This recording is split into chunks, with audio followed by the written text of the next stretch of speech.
He won the title in Budapest 2 years ago. Prometheus who gave fire to humanity. Then it was certainly Bruce Lee who brought the gift of martial arts to the Western world. Welcome to the Blood, Sweat, and Cinema podcast. Zach and myself have the one and only Kevin, the Jedi Brewerton. Kevin, thank you for coming. Thank you. Great to be here. Pleasure to have. Appreciate it. Pleasure, man. Great. Thanks for getting me in here. It's awesome. And so Kevin is a former world kickboxing champion, an author, he's an artist, and many other things. He's an actor, producer, and we're very happy to have him here today. Kevin, I have one question to start the interview. Yeah. What makes you great? You're setting me up here. What makes me great? What makes you great? Well, let's just go back to my career as a fighter, right? Well, let's go back a little before that. Okay. Where you grew up and how you ended up in England and in martial arts. Okay. I can tell you, I think I already know what makes you great, dude. That mustache back then. 100%. That's a mean one. Now the mustache, we used to have this thing where I'd have this mustache and then I had my head was shaved low and I had the back of my neck with the hair longer. So I kind of looked like I went right through. You have like a Camaro mullet. That's Like it. a standard Camaro mullet. Maybe Trans Am mullet. Can't go Something. wrong. Yeah. Can't go wrong with it. Yeah, dude.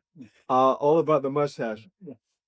That was definitely back in the day. Yeah, it was. My dad had one just like that. He fought PKA. Everybody at some point had that mustache. Your dad fought PKA? Yes, he did. Yeah. Awesome. Yeah, back in the early 80s. Nice one. PKA was solid. Great, Solid. great circuit. Yeah. Yeah.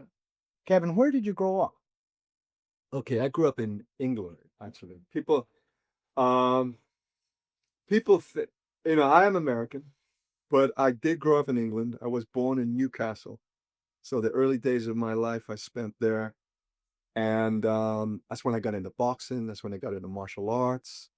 And that's where I'm from originally. Newcastle was a great place. I trained with some of the great fighters who were excellent in terms of being mentors when you're growing up when I was like 12, 13 years old. Well, before we get there, like, how did you start in martial arts? Or what art did you start in first? Were you a boxer first? Because I noticed in your workouts, and I followed your career growing up as a young guy in Ireland, you were on the circuit in England, all around the world, and so on and so forth.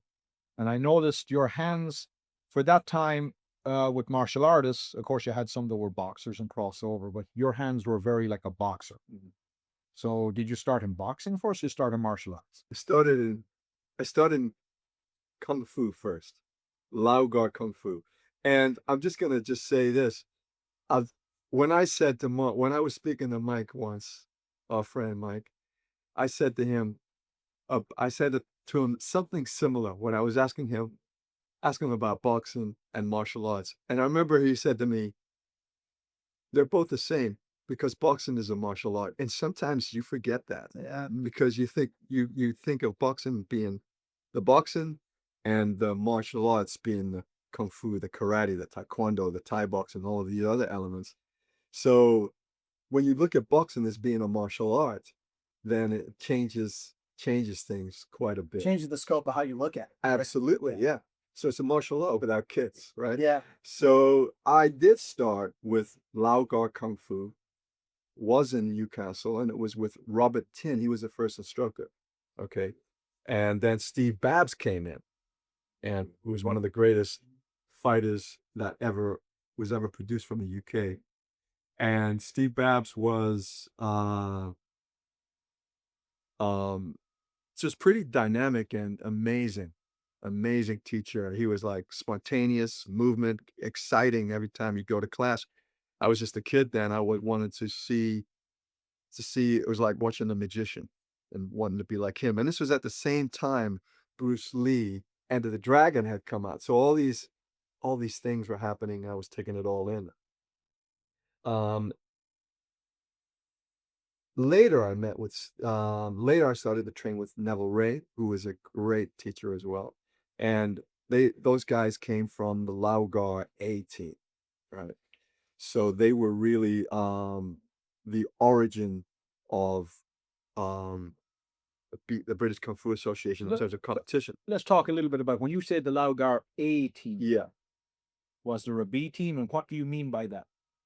Well, there used to be A's and B teams in the Right. competition, and the A teams were the best of the best, whatever your club or your organization was, what they were representing. So you have the A team, you have a B team. So it's just kind of like in soccer, right? Or any other sport.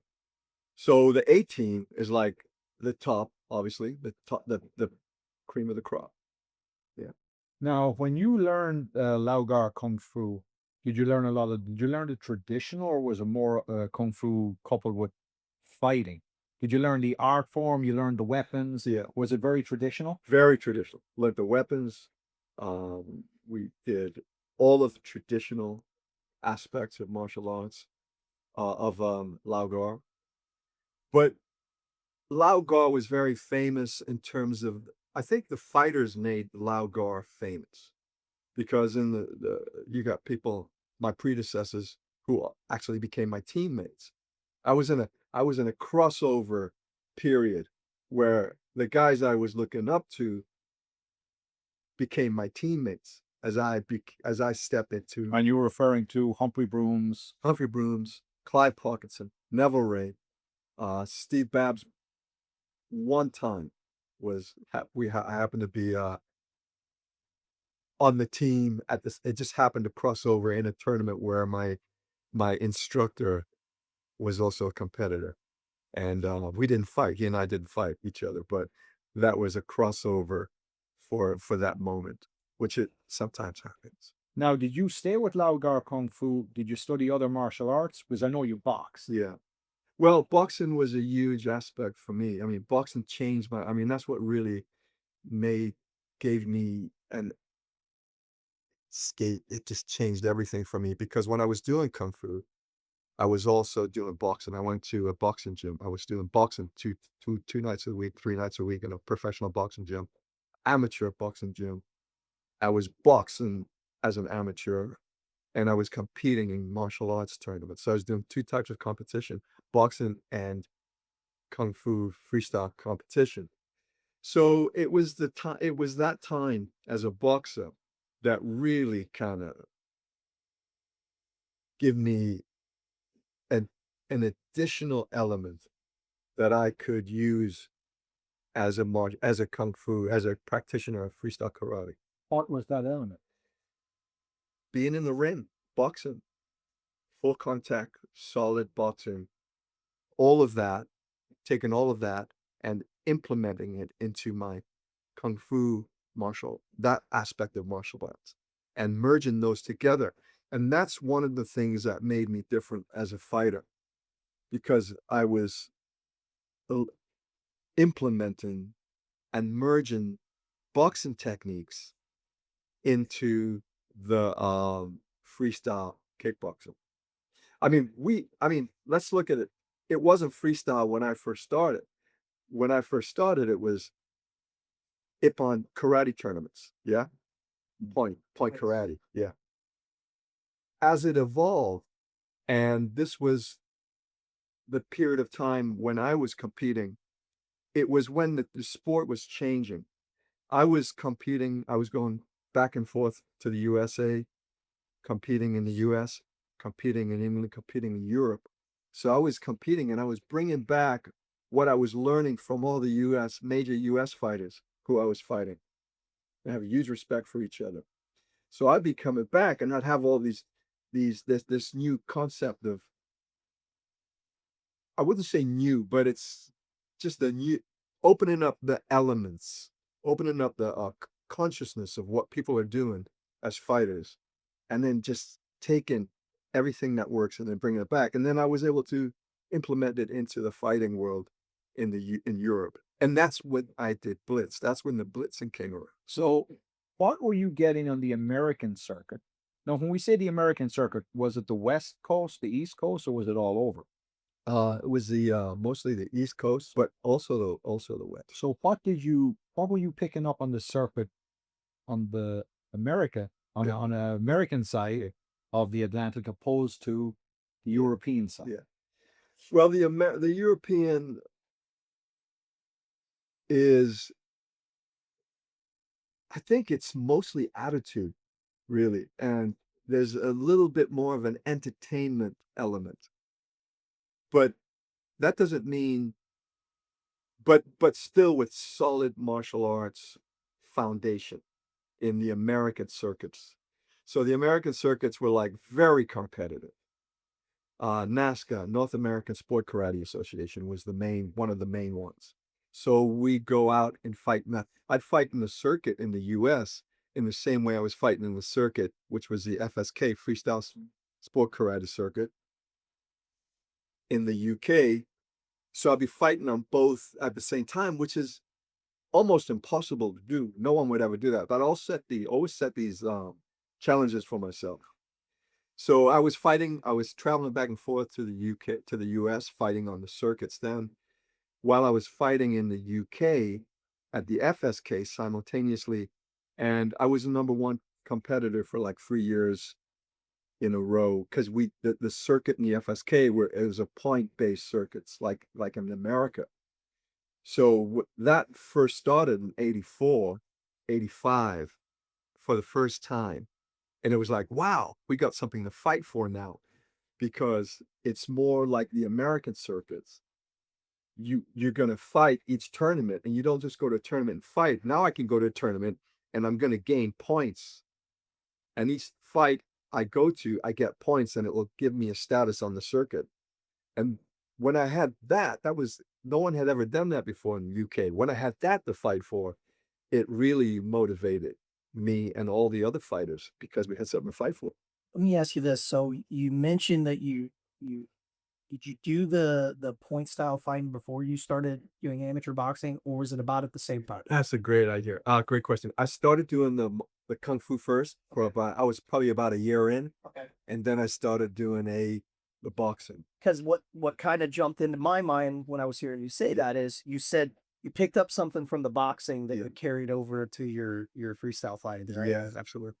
That boxing gave you the ability to know what it's like to be hit. Yeah. Because if you can get punched in the face multiple times and keep coming, and then walk into a point fighting, Yeah.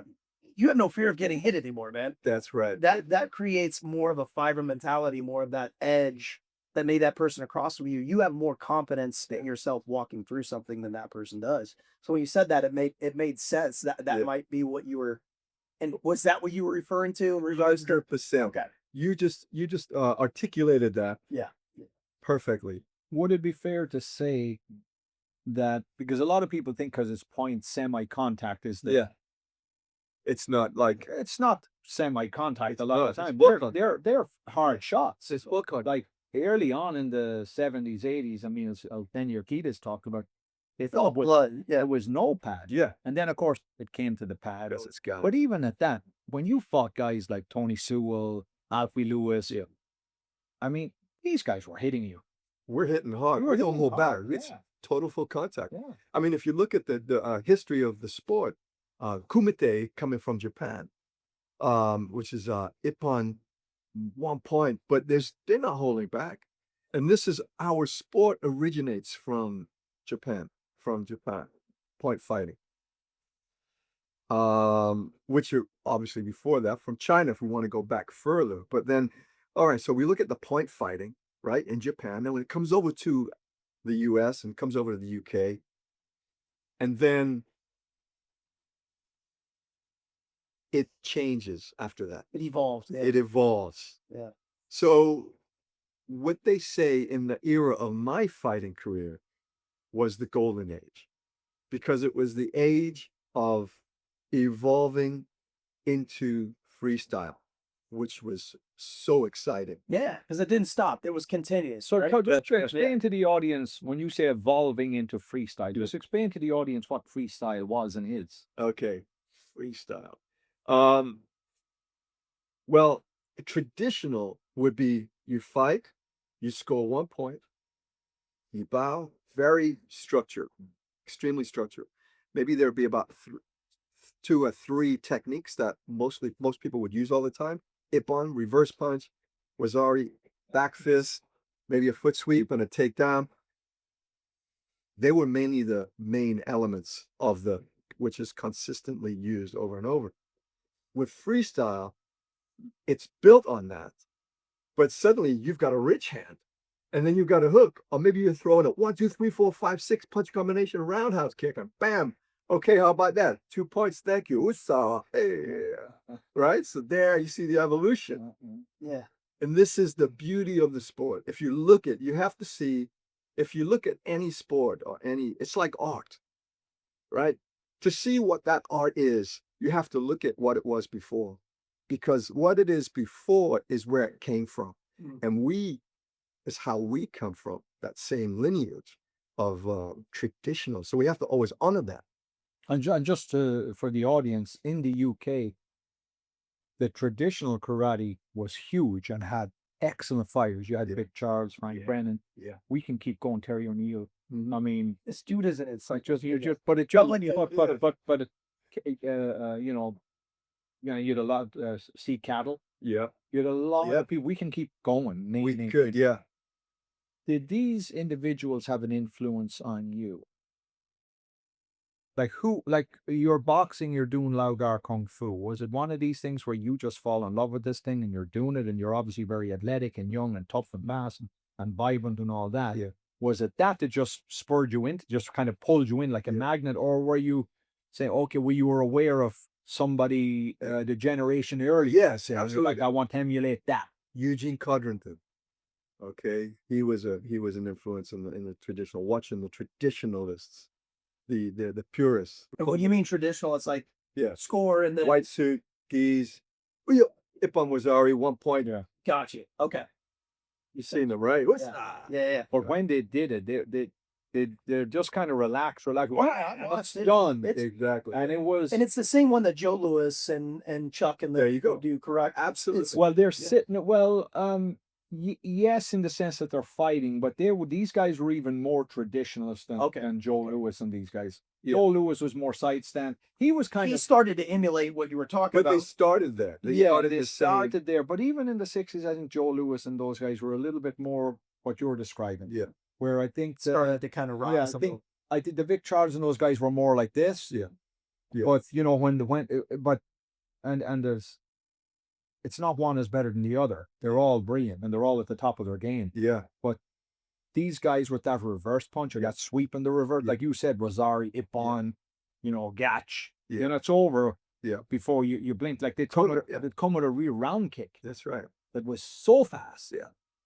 You know, I mean, Done with so much like control and precision. Like you want like those videos of Chuck Sullivan and Tom Bleeker. I think it's Tom and Chuck. I know Chuck is one of them. You had showed me.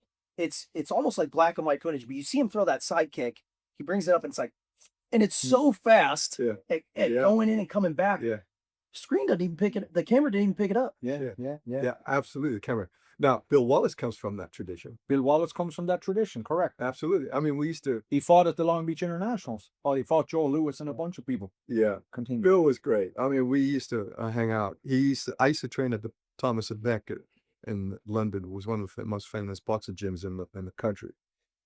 All the fighters, any world champions, have all trained there, you know, from back in the day. So that was my training ground. Right. So I used to always remember when I used to go in there, the guys would like, I was the only guy that ever went in there who was a kickboxer. And I was the only guy who ever kicked the bags. So all these traditional boxers I start kicking the bag. They all start staring Was at me. that when you were working as a kung fu or karate instructor? I saw some footage of you where you're working the bag. It's a red bag. There's a boxing ring in the background. And the news channel did a documentary on. Oh yeah, that was it. Was that was that Thomas boxing and ring? Beckett. That was a Thomas and Beckett. Yeah, and they said you were 12 stone 8 pounds. Yeah. So you were working that bag. Yeah. And like I said, like you had clearly a boxer's hand. You were a boxer. It wasn't just because you can tell when a guy's boxed. Yeah. So when was the first title you won? First world title. The first title, period, where you go, it just motivates you to keep going. Yeah. Did you win it? Was your first title a world title?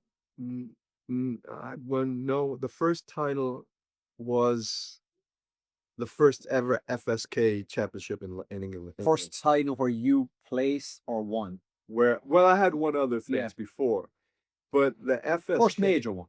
the first major, the FSK Freestyle Karate, And what year was that? that was 85. 85. Now, or earlier, 84, I was out in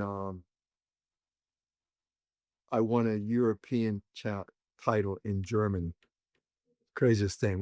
Me and my teammate Peter Edwards, we wanted to go fight in Germany, so we jumped on a plane, flew over to Germany, jumped on a train, went there, and we competed. He won the heavyweight, I won the light heavyweight, and we went back. What organization was that? I can't remember. It was called something like the United European Martial Arts Federation. Was it a traditional tournament or a freestyle tournament? Freestyle. Interesting. And none of the other guys, the motley crew, were just you were the only two guys. Yeah, exactly.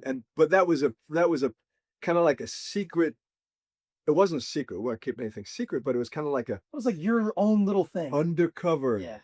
It was kind of like we gotten to a certain point, and we're about to get into the year, and it kind of like gave us confidence. Yeah. Because it wasn't a well-known European event. It was a smaller event. But it gave us this confidence. And that year was the year when everything changed. So then the FSK, Freestyle Karate, came. So that day changed my life. Because it was the day when I beat all my heroes were fighting in the championships. I think Steve was fighting too, Steve Babs. Neville Ray was fighting. Everyone was fighting. Are you aware of Alfie Lewis at this point in time? Yes. Are you aware of Tony Sewell and all these Yeah. guys? Yes. Yeah. They were all. So you know all these guys are out there. Oh yeah, absolutely. And on that particular day, this was the first ever day that FSK would be. It was a historic moment in British martial arts because this event would be the new New standard. standard. Yeah. And what year are we talking about here? 80. I was 85. 85. So I go into the competition. On that day, I fight and I beat everyone. Some of my heroes I beat, some of my teachers, some of my, fellow competitors, and you couldn't stop me. It was like, this is it. This guy's on fire now. Everything I did turned to gold. Every move I made, everything I did. I even fought Tony Sewell on that day. We fought on that day, and was the first. I beat him on that day, and that was the first day, the first person who'd ever beaten him in his career at that time. And that's where all the other championships, the other matches we've had together were based from that one. And keep in mind, Tony Sewell is a big man. Yeah, he's a big guy. He's like, when you say you beat him, you don't just beat one of the best, you beat one of the big best. Yeah, that's Like right. he, what, 6'4", 6'5"? Yeah, he's a big guy. And solid, amazing kicker, awesome guy. I love the way he moved. We were Taekwondo, perfect. Taekwondo, big legs. The Iceman, they call him, because he doesn't show much expression. He's like, Now, another Taekwondo opponent you had that was formidable was Kenny Walton.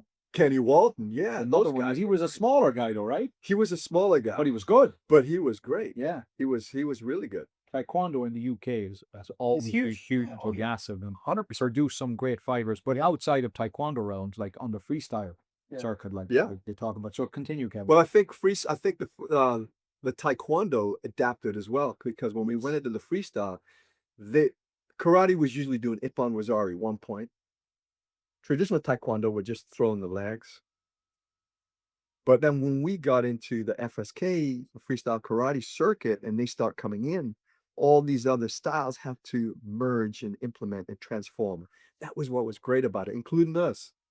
Okay, and that's when the opportunities to bring in the boxing style and merge it into my traditional martial arts. And somehow it was a magic element. Yeah. It was good. Let me ask you this, in regards to when you are competing. Yeah. Everybody's got their go-tos. Yeah. If they're behind, they have certain go-tos. What are some of your strategic elements and go-tos when let's say you're behind and they're like, Yeah. I gotta pull out the wild card here. Kevin was never behind. What was your wild card? Well, even if you weren't behind, let's say, I love his questions, though. His questions are great, man. It's got me going. I know what you're saying. you know what I'm saying? Like, Yeah. okay, time to turn it up. Yeah. What's your go-to? Oh. Like you had Vinny the Jet Urquidez was his jump spin back. Yeah, yeah, If he wanted to end that, yeah, okay, I'm gonna look for it. There it is, bang, and Yeah. it's done. yeah. Right? Yeah. What was yours? My go-to would be straight on blitz, like back fist, reverse punch. So let's talk a little about that Yeah. because you brought the blitz to him. Yeah. Nobody, I don't think, on the circuit have ever heard the term. That's right. So let's tell the audience what the blitz actually is and where you got it from. Yeah. And when you brought it back to England, how was it received? The blitz is a technique called, we call it the blitz because in traditional karate, usually, see, I'll put this, articulate this. Usually up straight, you're bouncing up and down, and you're pushing off the back leg upon wazari. So you cover a lot less ground, and it's very traditional in structure. With a blitz, usually your body, you're turned right to the side. You'll push off the front leg, but the distance that you can cover is at least 2 to 3 times more than you can in the traditional way. So it's kind of like when they invented the rifle, right? Like you got a gun that can go a certain amount. Then you got a rifle that can go like, how far can that go, right? That's the difference. So when you start using the rifle against a guy with a 6-shooter, right? It's, Night and day different. night and day. So the strikes within the blitz are what? The strikes within the blitz. Well, the strikes within the blitz were typically blitzing forward, back fist, and then the reverse punch. And that would usually be enough. But with what I adapted it, I reformed it. So the blitz would be covering the distance, start with the lead hand, but then the rest of it can come into reverse punch, hooks, ridge hands, and I would continue with a barrage of combinations. So the combination would no longer be 2 punches. It would be like 5, 6, 7, or 8, as long as I want to go and just like blitz, just, Where did you first experience it on the US circuit? Was it something that was done on you or you saw somebody apply it? How did it get to the point where you go, I'm going to adopt this, Yeah. I'm going to take it back to the UK, Yeah. where nobody knows what this thing is, and I'm just going to use it? My man, Nasty Anderson. Steve Nasty I Anderson, love Steve. the late Steve Nasty Anderson. He was a great friend of mine. Who, And by the way, just for the audience, would later go to England and fight your old nemesis, Alfie Lewis. that's right. In a In the Clash of the Titans. which the Clash of the Titans was Yeah. a series of events, annual, right? Yeah. And it went for what, 10 years maybe? Oh, yeah, for sure. But one of your major fights was with Alfie, and then funny enough, it was after that he fought Steve. Right? Alfie fought Steve Anderson afterwards. Yeah. So continue about the Blitz. So it was Steve who took me. I was like, it's all about timing, because Steve was coming to fight in the world championships, right? And that was his, probably 83, right? 2 years before And where were those world championships? in England. England. Steve and I got to be close. And he'd come, and I had him cut in my club and teach and so on and so forth. And he was like one of the main people of blitzing, right? And he showed me, he told me, he said, come on, you want to try this? You got to do that. And we had such a great time spending time together, going over techniques and trading ideas and things like that. So he got to show me, he got to spend time with me talking about this. But he didn't originate the Blitz. There was, and I forgot the name of the fighter who originated the Blitz before him. I would like to give him credit, but I don't know I can't remember his name right now. But he is an American fighter, and he's the guy that started this blitzing, and it was happening in the U.S. The UK and Europe hadn't heard of it, I hadn't seen it. I was the guy who brought it over. It was like, I like to look at it like this. There's the Greek mythology of the guy who brings fire to humanity, right? Because before there was fire, There's nothing. there was nothing. And he brings fire to humanity. I can't remember his name right now, but the Greek mythology, right? That was what it was. I got the flame and I brought it to you to the circuit, and that changed everything. How was it received? Changed the sport. Changed the sport. It elevated the sport in many ways. Prometheus. That's it. Yeah. Yeah. There it is. Yeah. Yeah. I couldn't think see of his little thing. Yeah. Yeah. So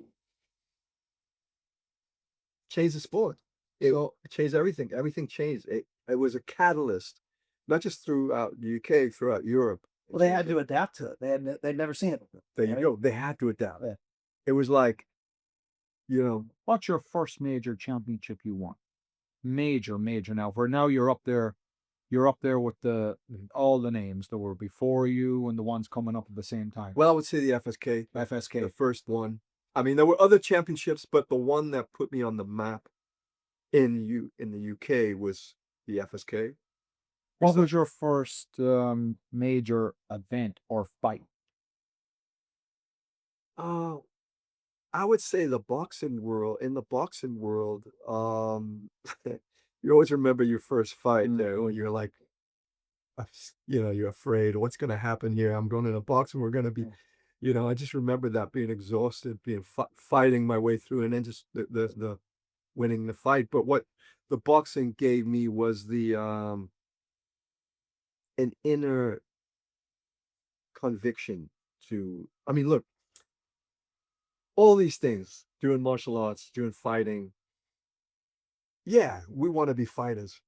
But really, what makes the difference is what's going on in your life that's driving you. And whatever that is, what's driving you is what is being channeled through your martial arts. For me, it was my father. I never knew my father. I was looking for my father. I was confused. I wasn't confused. I was raised by my grandparents. They were amazing parents. They give me love, and that's number one. So they got me in a solid place where, I can thrive in the world. But I was always looking for my father, and so there are things like that. And being a world champion, wanting to be a champion, was part of finding my father in my consciousness. Thinking like, if I become a champion, maybe one day I find a father. This is the young kid. So you were looking for him figuratively, Yeah. and realistically, like in your brain, you were looking for him, and physically, you were looking for him. Exactly. Yeah, because they say you don't become a man until you find him who's your father. There you go. Did you find your father? Maybe. I'm not sure. But along this journey, I found myself, and that's the main thing. So you did find father. Yes. I had an exchange with someone who I think was my father. He was not, he was denying it, but it didn't go down too well. So I think that was the guy, but maybe no. So this is Combat Magazine, which came out in the 70s. It was a UK martial arts magazine. April 1986, you appear on the cover. Yeah. Was this your first cover? That was the first cover, yeah. How did that come about, and talk to us about it? That was right after winning the World Championships in, I just won the World Championships in Hungary. Hungary. Yeah. Who did you fight? Who was your opponent? Did you fall from the finals? I fought a whole bunch of fighters, and the finals was with a German guy, Herrera, I think Herrera. And it was like everything I had ever worked for came together at that time. I remember when I was, it was my dream. I mean, you go for the dream. Budapest, Hungary was a championship. It was in the 20,000 seats stadium. It was the biggest crowd I'd ever fought under. And it was just mind-blowing. Blew my mind. It was just great. If you were going to be on your best form, this is the day you need to be on your best form. And you were. And I was. So in this article, you'll see here, there's two pictures of Kevin. one with the mask, one without. Was this mask a creation of yours? Yes. So what was the idea behind this? Talk to us about this and whatever happened to it. That's an interesting question. The Man Behind the Mask, that was the first cover. Kevin Brewerton, The Man Behind the Mask. When I was what I learned was part of being a champion, for me anyway, everyone has their own story, was part of my way in was having a changing my attitude, because you have to have a certain attitude if you're going to be a fighter, and if you're going to be a consistent winner, you got to create a character. You got to create an alter ego. You got to be this guy who's like larger than life, who's like amazing, that people are like following you down the street because they want your autograph and all these things. You got to like this is where my mind went to create that guy. So that was part of like the persona, the energy, the attainment. Because a lot of times you're fighting someone where you're going, shit, this guy might be looking pretty tough. It might kick the shit out of him. But Psychology. You had it. You had it. That's right. You got to go like that. You got to talk yourself into it. So you got to pep talk yourself all the time. When's the first time you fought Alfie Lewis? Alfie Lewis and I fought in, I think it was Sheffield. Yes, Sheffield first match. That was the first time I'd even seen Alfie Lewis. Heard of him, didn't know anything about him. And the irony of that was, that first fight, I was an up-and-coming guy then. So we got to the finals of the tournament. We were fighting for the final. And he beat me on that day. That was the first time. What tournament was that? It was a tournament. It was in Sheffield Open, I think. The irony is, which is the irony between our combat, relationship. He won that. He beat me on that day and won the championship. But I was awarded the championship for the most outstanding fighter of the event. So there's this between us. We've always got this thing going on between us. What year was it? Competitive. It was 84. 84. So when you fought him a few times. Yeah. When did you fight him again? Because by the time, and the reason I'm leading up to the spectacular 1990 event, so there was a build-up to that. Yeah. But because there was a history. Yeah. When did you fight him again?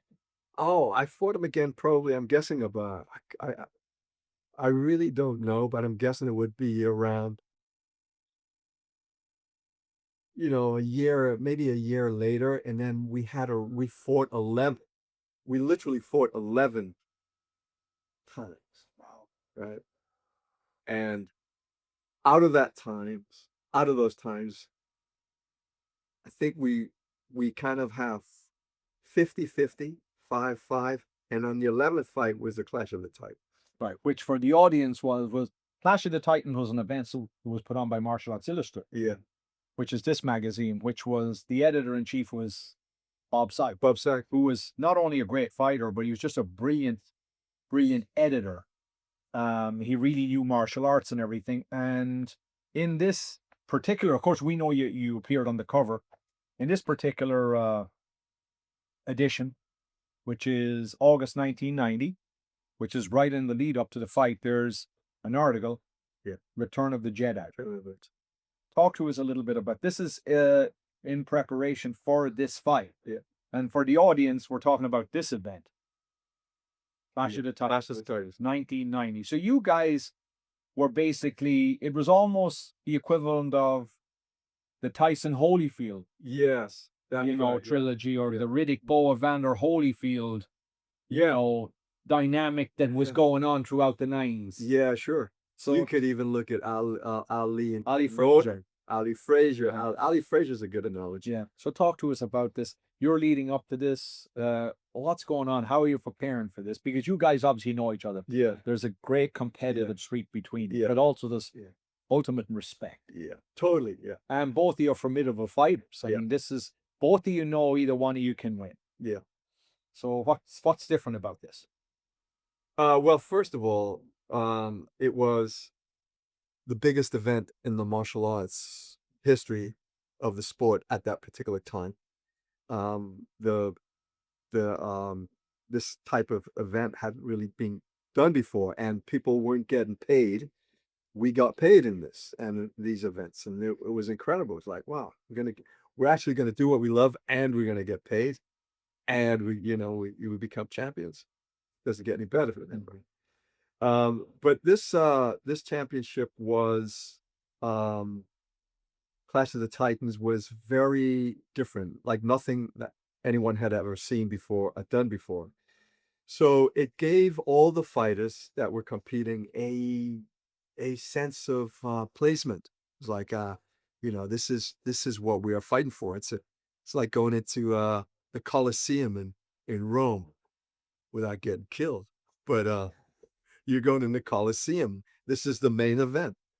But here we are. This is your day. This is your day. So the promotion that we'd never had the beauty of having cover promotions and like we did in the box, like we saw in the boxing world. And this was what made this very different. And Alfie and I, sometimes I might get a call when I hear someone like, they just threw up, and I'm thinking, that's Alfie. He's trying to psych me out. He's trying to psych me out. I get another call in a couple of days, and somebody else is calling him, and he's like, just someone screaming down the phone. I'm like, ooh, that's got to be Alfie. He's psyching me out. So I'd maybe do something to him, psych him out, and this would go on for a few months, and then we go into the fight. This is the rivalry we had, but it was always, man, there was a great deal of respect between us, and that's one of the main things. Why do you feel that, why you had fighters, for example, in the FSK, Yeah. who were training as hard as any professional athlete? Yeah. I mean, essentially, they were professionals that weren't really being paid. Yeah. They were training every day. They may have had jobs, but they were still training every day, or maybe they were just training every day. That was their job.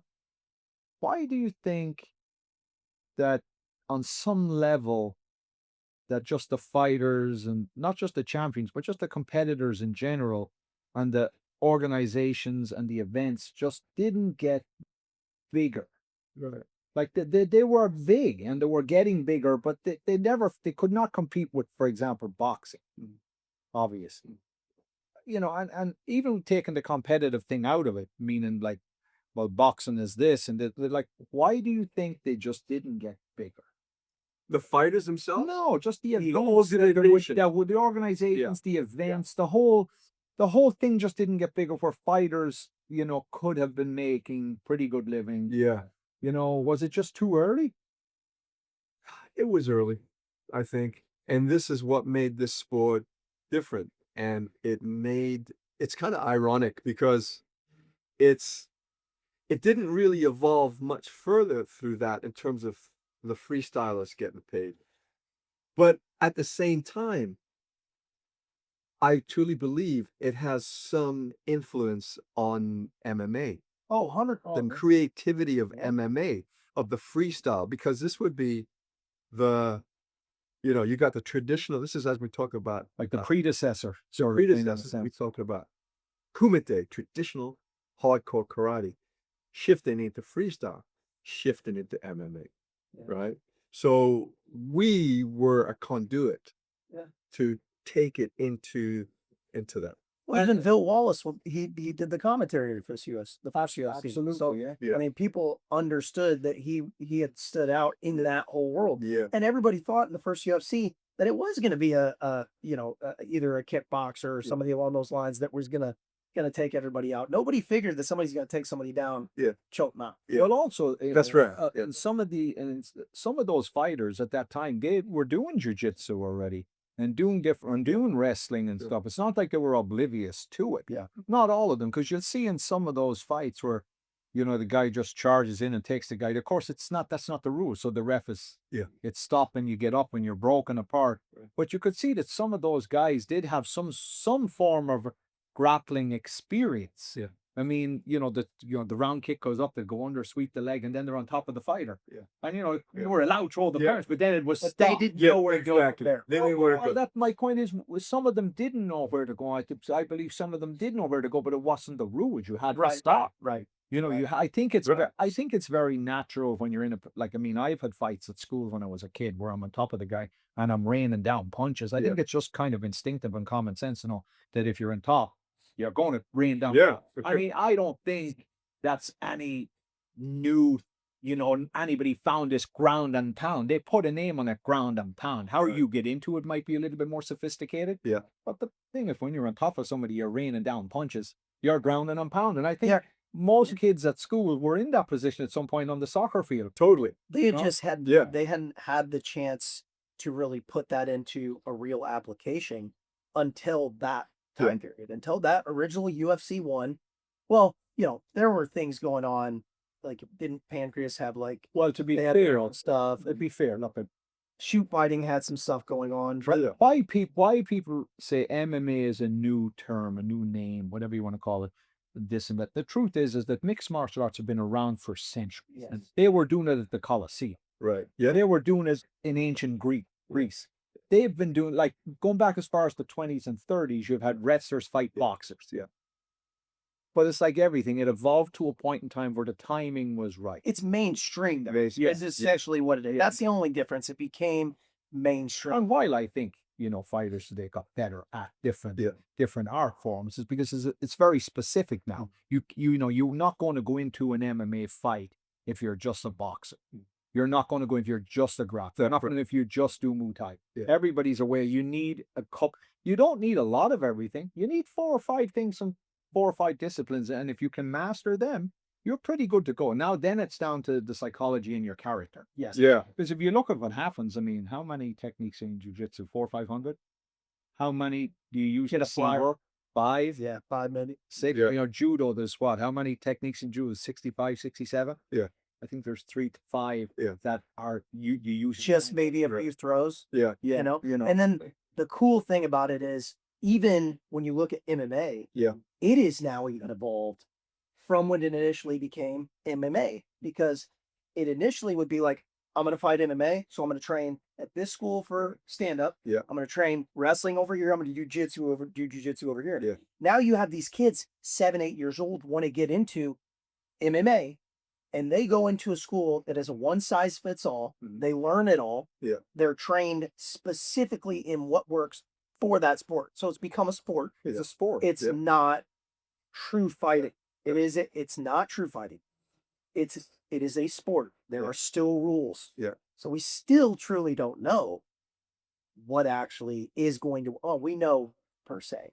But if you were to actually take 10 guys, Yeah. there are no rules Yeah. like the original one now. Yeah. Where you could eye poke, you could growing kick, you could Right. do those things.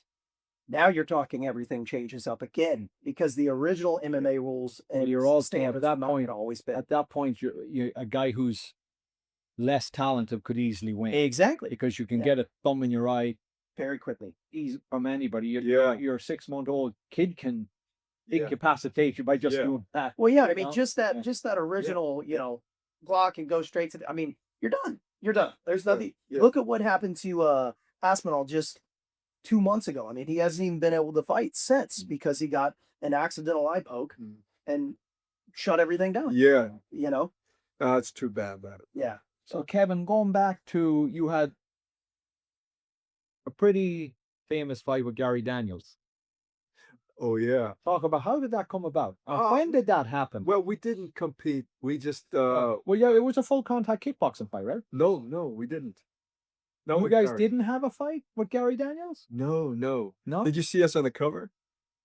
I did, but I thought you guys had it. Was there supposed to be a fight? No, not that I remember. Gary was at the World Championships when I won the first world title. I think that's where we first connected. And then he was around. I mean, obviously I knew him through the film world, but then he was here in LA. We were here, so we thought we'd do a cover shot, an interview for Combat Magazine. I think we did that. And that might be where you might have seen it. But you guys didn't have a fight, like or an exhibition? No, not that I recall. Because Gary also, by the way, a brilliant martial Gary's awesome. sure. Love his leg. and even great even today, he still does the splits, everything. man. Yeah. And today, You see his social media posts, he's still throwing them up. he's a prolific martial artist. Moving ahead, Kevin, at what point did you decide to move to America and pursue a film career?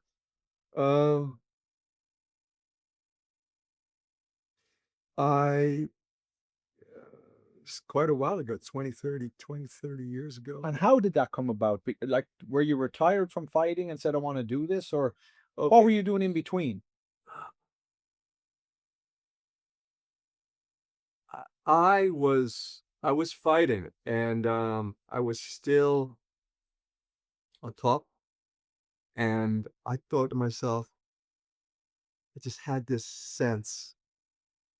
I was in the locker room one day, and I heard a voice in my head, and it said, "Make this your last fight."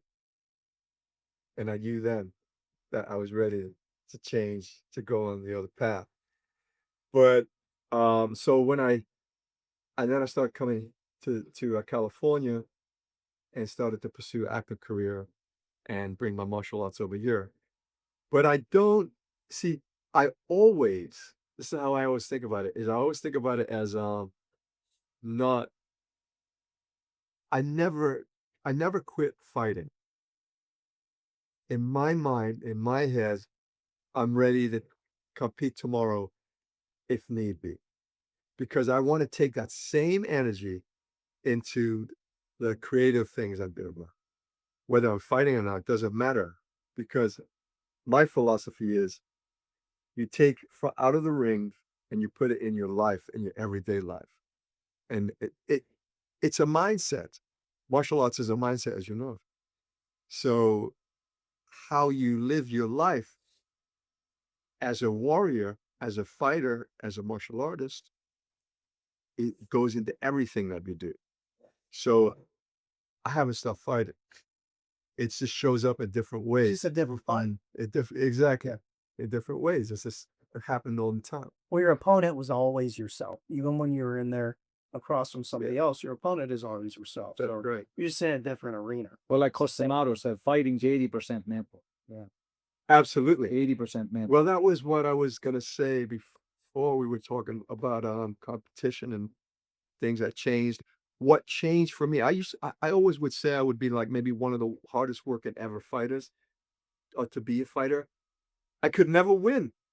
I'd be like, I was training hard. I was going to the boxing gyms. I was going to the kung fu schools. I was training hard. I was sparring. I was doing everything.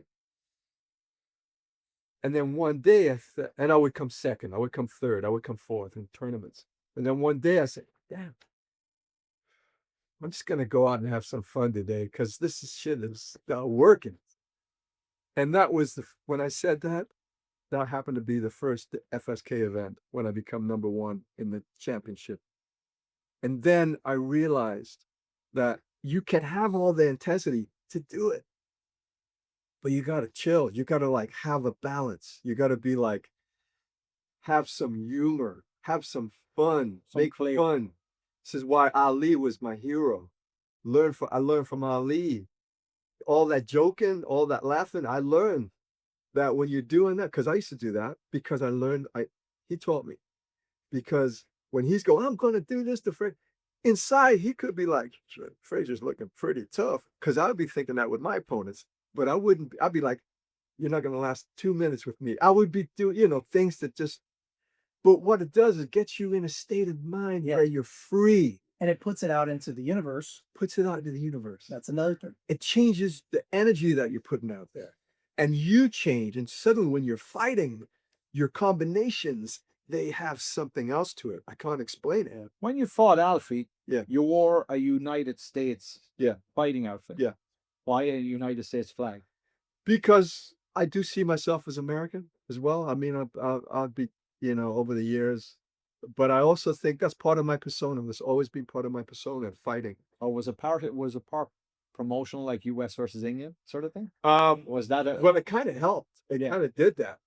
But, I've always been looked at as the American fighter in Europe, in England,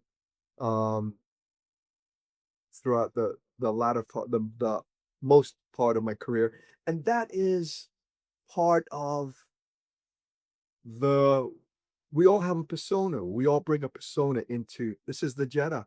This is the, Where did the name? Yes. Where did the name come about the Jedi? How did who brought that up?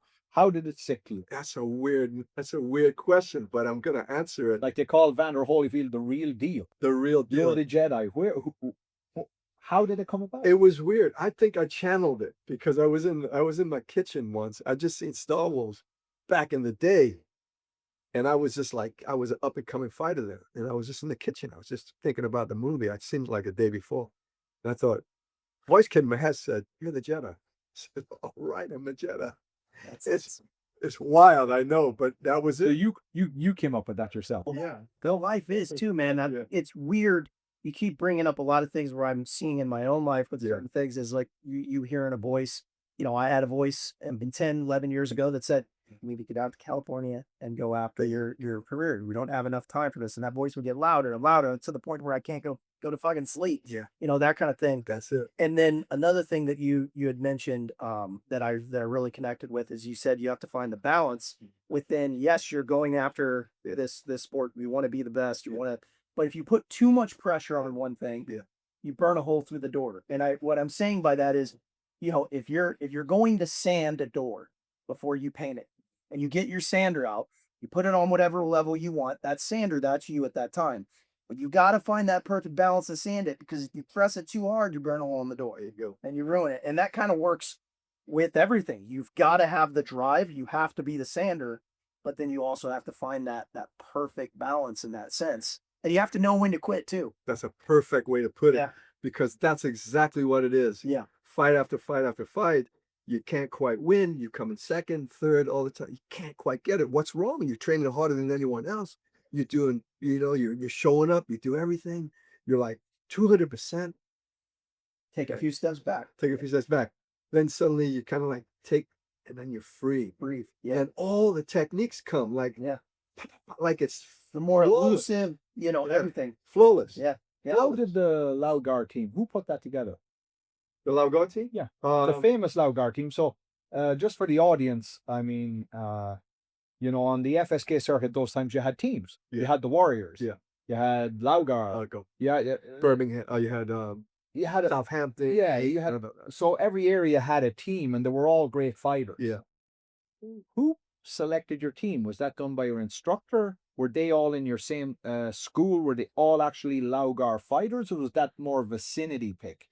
Yeah, it was the different schools chose their teams. So were they all LaGar?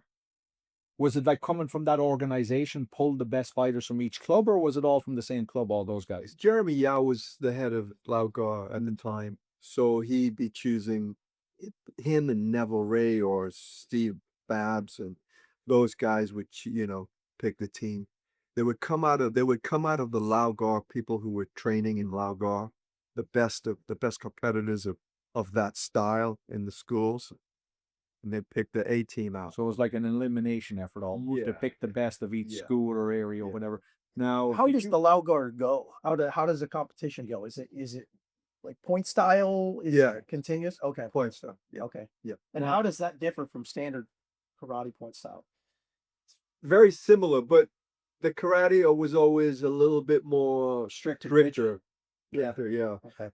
The LaGar also More circular motions and Yeah. things. Okay. well, it's based on traditional Kung Fu, well, it's Kung Fu opposed to karate. Kung Yeah. Fu versus Yeah. karate. Yeah, Everything circular.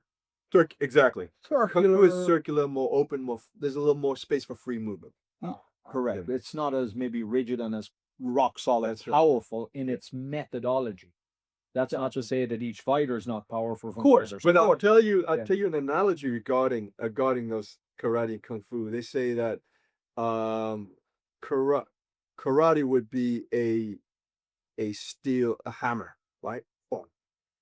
And kung fu would be a heavy ball with a whip, with a chain. When you guys would train, you did squad training and everything. Obviously, you get together X amount of times a Yeah. month or Oh yeah, we got and do that. Who ran those sessions? we go to squad training up in Birmingham. And who like was overseeing Jeremy these Yao. So we'd be at the squad training sessions, and all the guys would be there. We just do like we work out, we do all the training, physical training, and then we get in the spar. We'd spar each other. Just real great, top notch. Your work. Strength and conditioning. Did you guys do a lot of weight training, anything like that, or no? That we could do on our own if we did it. But most of the time, the stuff, the condition we'd be doing would be the push-ups and the squat thrusts and the jumping jacks and all this stuff. Calisthenic? Calisthenic, yeah. And then the spar. We'd all just spar each Now, other. did you guys bring in other fighters, some other teams? Like for example, you were preparing for, let's say, an Alfie Lewis, Yeah. or another team, like the Warriors. Yeah. So did you guys bring fighters in from outside to like keep you crisp? That challenge you in the training, so you were ready for the fighter you were going to fight. Not really, because we had enough variety within our, team camp. But also, we were all teachers as well, so we had a huge amount of students, and a good number of those were good fighters. So we kind of like my way of training would be always, even at the Thomas and Becker when I'm in the boxing gym, just to always fight all kinds of people, just so that you've got that variation, you can adapt. Not so when you in the tournament, someone throws a technique at you, it's nothing you haven't seen before. I even like to spar with the kind of like the beginners because they're kind of awkward. So they'll throw a technique at you, right? You're like, whoa, wait a minute, where'd that come from? Because you're not used to awkward people throwing, So that's what I would do. What a lot of people don't know about you is that you've done some public speaking. Yeah. So take us through that. How did it come about, and what would your engagements usually be about? On what? Yeah. Well, recently, America has been a huge part of my persona and my career and my life.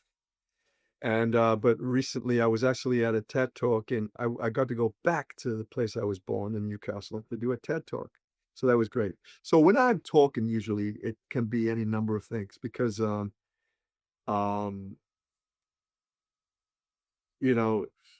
the martial arts spans a lot of different things, and it spans things in everyday life.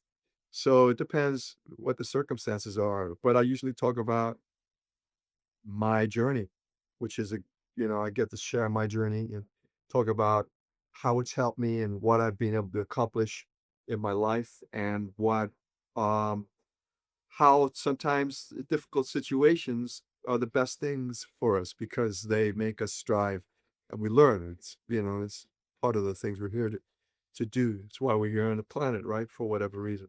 So we get to talk about these things, and it's a privilege to be able to inspire people who, using my title. That's why I say that becoming a world champion in any kind of sport is a great gift, because you get to speak to people from a perspective that could possibly change their lives while you're constantly changing your own. So I find that it's an amazing place where I'm at. I'm also an artist, so when I stopped fighting, well, I'll say I never stopped fighting. When I took my fighting into art, I started to paint, and as an actor, of course, and direct and painting. And so the art, it's continually moving in different ways, because this thing called martial arts, it's an energy. It's not a thing that is a word that you do. It's an energy that transpires your life, permeates your life mentally, unconsciously, and consciously, and is working in ways that you're not even aware of. So this is how I like to look at martial arts in my life. Now, you wrote two books. Yeah. A Warrior Within. Yeah. And Those Are African Hands. Yeah. Let's talk about the first book, A Warrior Within. The warrior. What was the inspiration behind that? The inspiration was I was on top of the world, and I was thinking, I want to write a book. I want to share my story. And I thought, what am I going to write a book about? And I thought most people at the time were putting out books, how to do like lots of photographs. This is a back fist. This is a side kick, and this is how you set up. And I thought, well, what is it that made me a champion? What changed? What was it? And I thought, okay, it's the way I was thinking. I changed the way I thought. And that was what changed everything. We talked earlier about like trying so hard, but then the moment I started to relax, everything turned to gold, right? So how can I write about that? So I started to write about that and put it into, the warrior within. How do you think? Because your mind is what opens the door for you. And if you're not thinking right, you're never going to make it. So inspiration, motivation, dedication, all these things. Now you have a DVD Yeah. here, A Warrior's Edge, There the you go. VMA series. Now that's the VMA series from back in the 80s when it came out on VHS with the black covers? Yes, that's right. So talk to us a little bit about that, because they had a great series of tapes. Yeah, VMA, very And it well. covered like really good quality martial arts Yeah, for its time, even by today's standards. Like they're all legitimate martial. It was more about the martial art. It was not so much politically driven. It was Yeah. like literally, this man's an expert in his field. yeah, And so I went from Japanese to, kung fu, Yeah. to English fighters, to, I think they have Bill Wallace, Cynthia Rock, and a lot of Yeah. people in there. So how did this come about for you? Doug James, Tim Ailing, they had started the VMA, Video Martial Arts, as you know, which is huge. Talk about getting conscious. When you talk about like humanity, when we got the ability to read, when they were started printing books for the first time, and humans were reading books and go, wow, this is great. That changed the world, right? And changed consciousness. Well, that was kind of like what that was able to do for us martial artists in that section of of how we were operating. We can now see martial arts be like the world of boxing, where you could see the fighters training, as we used to watch Ali, who is my hero, by the way, him and Bruce Lee. Ali would be like someone I always aspired to, but I was able to see him through television, through all these other things. I did get to meet him at one time, which is awesome. And so this was the ability of that. People were going to be able to see us and what we could put back and give to the martial arts. What was the motivation behind Those Are African Hacks? Looking to find my father. It was kind of most of my life I've been looking to find my father. Part of my upbringing, and we talk about Newcastle, we talk about England in different ways, and we talk about becoming American. I mean, part of becoming American and creating the persona of a world champion was something that I had to do, because growing up, I was challenged trying to find my father, trying to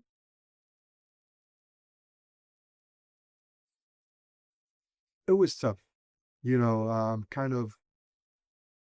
There's a better way I can explain or describe this. It was mostly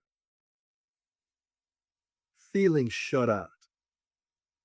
Everything I did to try to find him as a teenager, and that had it impacted me in a huge way psychologically, ways that I wasn't even aware of at the time.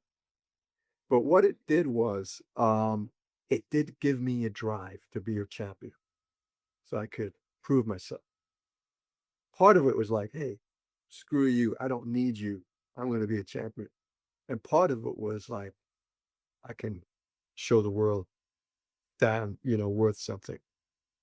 So there's all these different things that go into you psychologically in your mind. So, the creating the persona of a champion was my way of escaping the challenges that I had with with growing up and I'm trying to articulate it, excuse me, but just the challenges that I had of growing up and being feeling okay about myself. So martial arts gave me a vehicle to prove to myself and to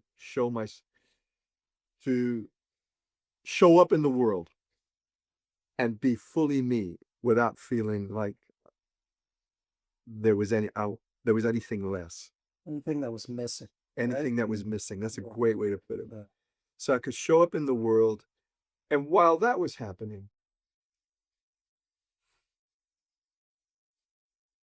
I'm just realizing in the moment right now as we're talking, while that was happening, I was gaining a lot of confidence in myself as a fighter, as a person.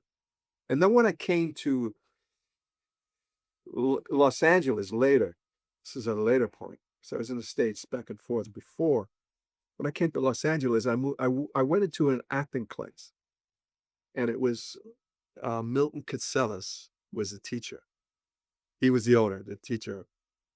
It's now owned by a gentleman named Alan Barton, who was working closely with Milton at the time. Was tremendous teachers in acting.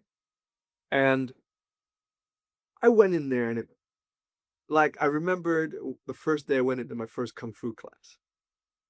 And it was like going into my first Kung Fu class again, but I was in an acting class. And then I've spent a number of years there doing scene studies and training and playing different characters and doing plays and being an artist. And it healed something in me. It did something. I feel you there. Now, Kevin, later on, you moved into acting. Yeah. And so on. You've been in many movies. Yeah. Take us through that. Was that a goal of yours, or was that something that? Because you said in your acting classes healed you emotionally, mentally, spiritually.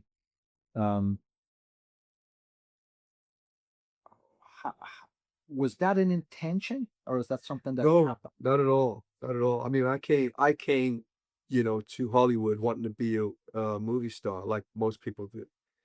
But I didn't know that it would do other things. I didn't know that through being an artist. I mean, being a martial artist healed me in many ways. Gave me the strength. Gave me the ambition, the heart, the power to overcome obstacles. All these things that martial arts do, it imbued upon me, which is important at the time. But then there's the other element. You see, being a fighter, you put armor on yourself all the time. So as a fighter, I had all this armor built on me, right? But when I came to be an actor and I started learning, you got to take that armor off. Walk in naked. There you go. And it's like, what the hell? Really? No way. I'm not, I'm expose every part of yourself. There you go. Exactly. So this is what being an artist is.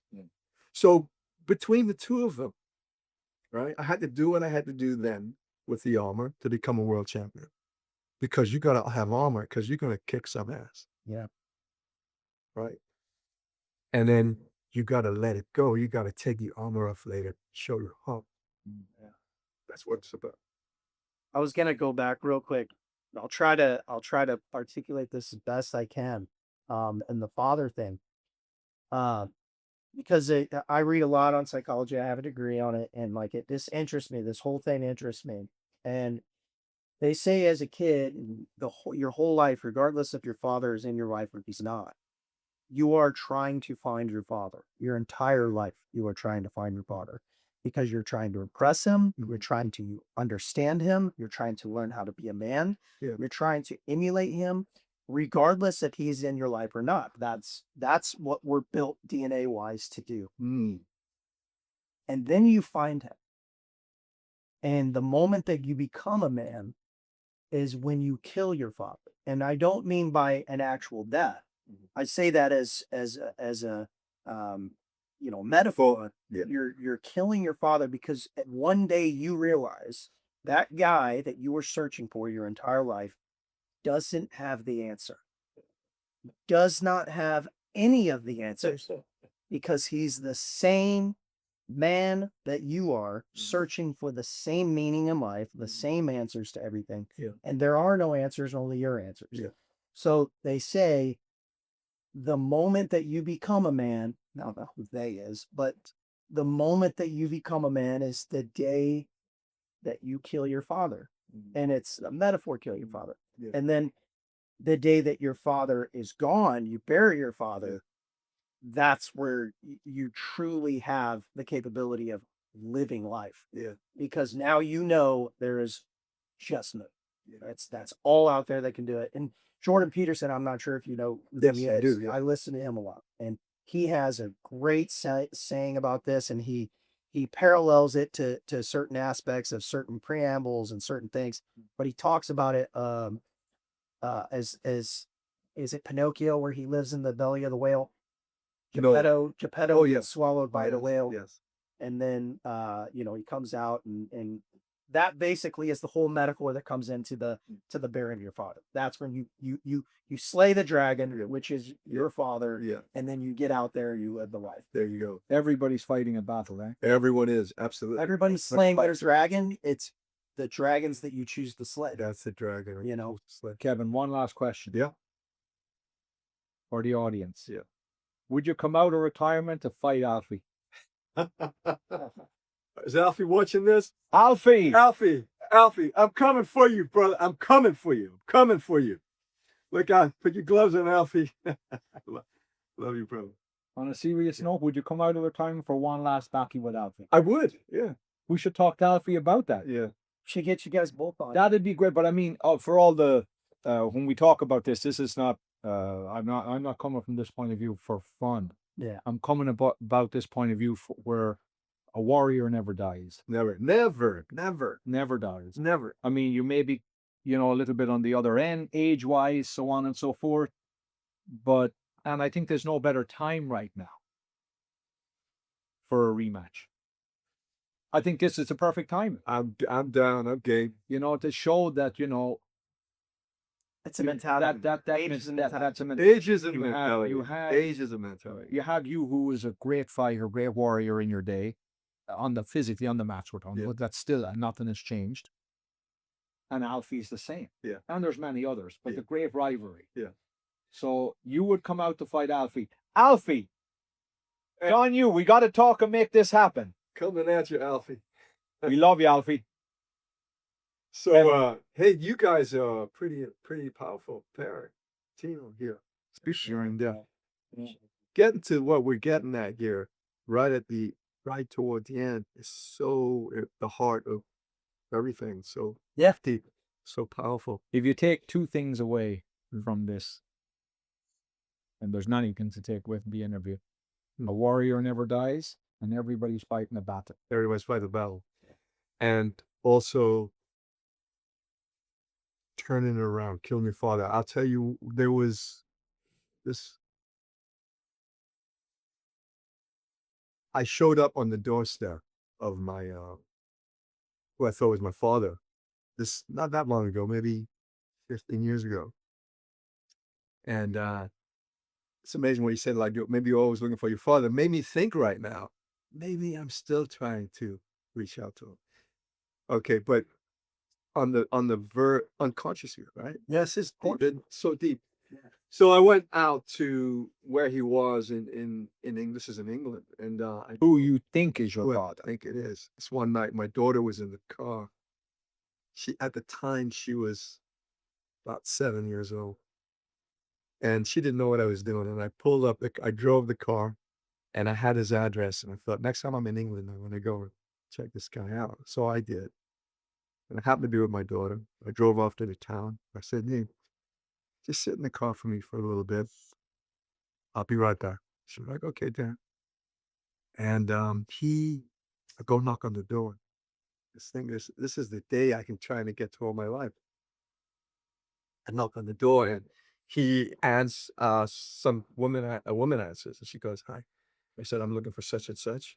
He's a doctor, right? So I'm looking for him. Oh, she says, okay, let me go again. She goes, he comes back, and he stands in the doorway. And the door's half closed, and he's like half out, and goes to me, what are you here for? I said, well, look, I think I'm here. I'll give you the shortened version. I think I'm I think you might be my father, and I've got records and such, and I'd like to have a conversation. I had previously tried to reach him, but he wasn't being open, so that's why I showed up in his doorstep. And he said to me, he said, "Really? No." And he kind of totally refused, and he started going, "I am not your father. I am not your father. I am not your father." And I was like, is this the way you talk to a guy who's looking for his father? Yeah, no Right. shit. Right. But at that time, I hear a little voice in the back, but right up the driveway, go, "Dad, you okay?" It's my daughter. That's powerful right there. And she goes, "Dad, you okay?" And I go, "It's okay. Just go back to the car. I'll be right back." And he goes, "Oh, so you brought your daughter?" And I go, and then I turned to him and I said, "You know what? You don't deserve me. Even if you are my father, I don't want to be. I don't want. I don't want you to be my father." And then I turned and walked away, and he looked at shock. And that was my killing the father. Killed the father. That was me killing the father then. You realize you didn't need it. And we drove back to town with my daughter in the back, and she goes to the dad. Who was that? Was that your dad? And I went, "No, it's okay." Yeah. And that was the kill. That was the closure. That was the closure. Kevin, thank you very much. Thank you, Yeah. sir. Thank you. Great chatting with you, brother. Thank you, Obviously, brother. Likewise. for sharing. Appreciate it. I love it. Yeah. So lots of inspirational stuff, you know. Thank you. Great to be here. Thank you.